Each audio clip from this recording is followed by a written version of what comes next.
sida tawgadayje akhoi pirama array amada magi adda yawa element jingje reverse tawbagi akhoi program ama inabani ko program da ibda akhoi kari technique sinai habda adu hapet yangsi akhoi da number of elements je manga le na consider tawje and number of element na represent tawje n akhoi na sida khanari bana n gi value je kya 5 ne na akhoi sida 5 ne na sida consider tawra adai akhoi sigi element manga je combine array jida da combine thajin ge dagi habdo adu the for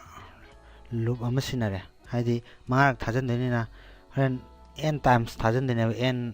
gi value je akhoi na manga ne lawai na aduna manga thajin bagi adu gi damak ta akhoi na jan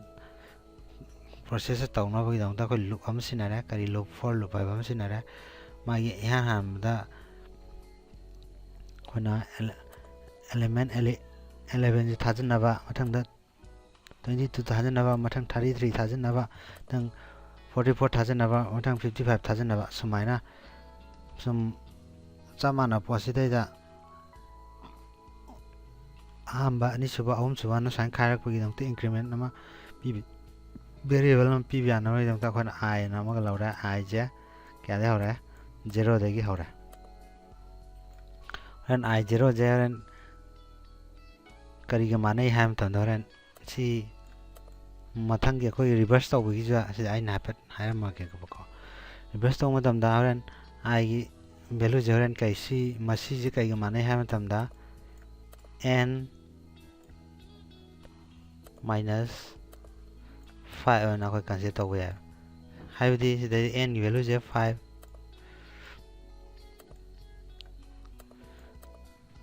mana adi different sigi 0 je I 0 dam ta jai I 0 have je magi koi array gi di an ba index ne ba array I ji gi an ba index 0 index sidai da koi hafte posina kari 11 ai posine ba da hafte mai ta na a2 da kai hafte a1 da kai hafte ba 22 naidi a2 da kai hafte 33 a4 da kai hafte ba 44 a5 da 55 sa hafte ba da n gi value jina sum a0 amatam a0 da n gi value ja haji 5 ne ba index na kya ba 0 the lai pose index number jine ba ai na ni te ki jumna te mathang da engine kya 5 engine haji 5 agra mathang da akoi element mari khakta ngai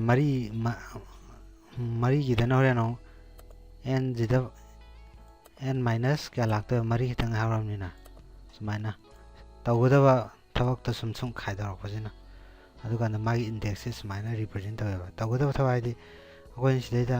mari khakta ngai hawra element mari khakta ngai hafau do andi mari do mathang da no kya khai dokta ba 5 minus 3 mathang da 5 minus 2 mathang da 5 minus 1 5 minus 1 iro le bije si 5 minus 1 je si index de da 5 minus 1 4 na tra 4 index de da ya ba 55 na tra horen anna eta n minus 1 ne ba si 4 ma ne je sina 3 jina n minus 2 sina n minus 3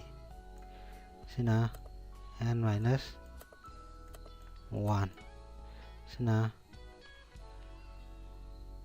n minus 1 ate n minus 4 haga ta uja n minus 4 sina n minus 5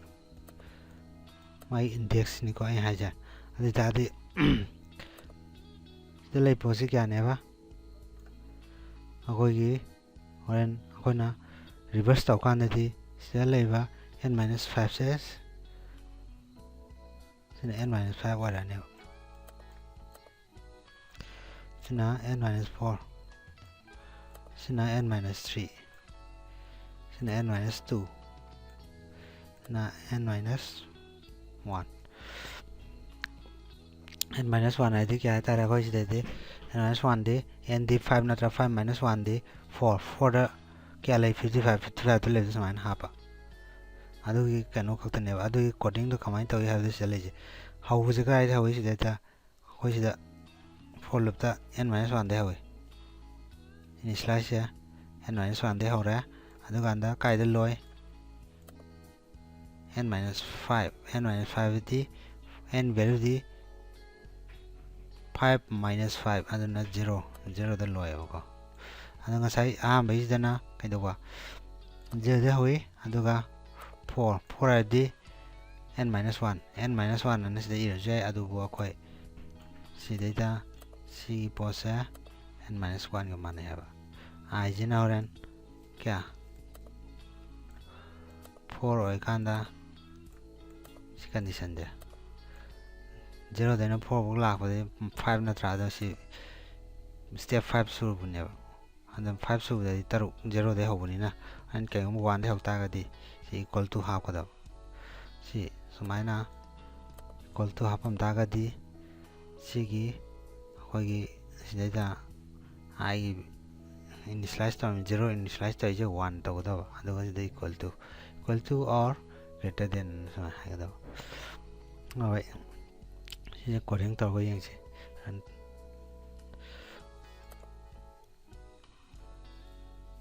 sida coding da main section layer the array size am laure a have a size 100 chanba array am laure adu kanda ko sida I ga n is in array variable andagi kona number nangi array de legda element number to hairo haira adu kanda adu haira even number to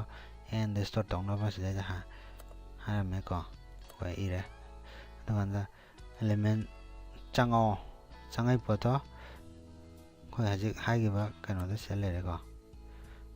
ele ere changpa changa ganda e da store to gi adu kanda ko na ji store to ro ba ere do adu reverse pa me ba reverse ti ji ona tena ba da adu ni sele ji ko si ran to yin ji run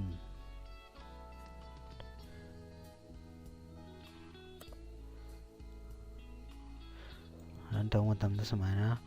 koina igiba style de lai ko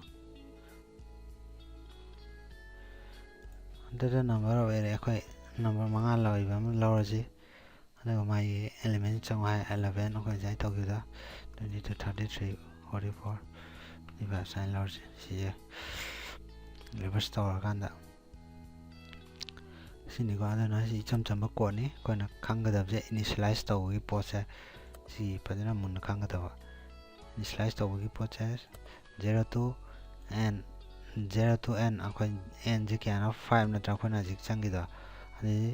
an asida da thamga da comparison je si yenga da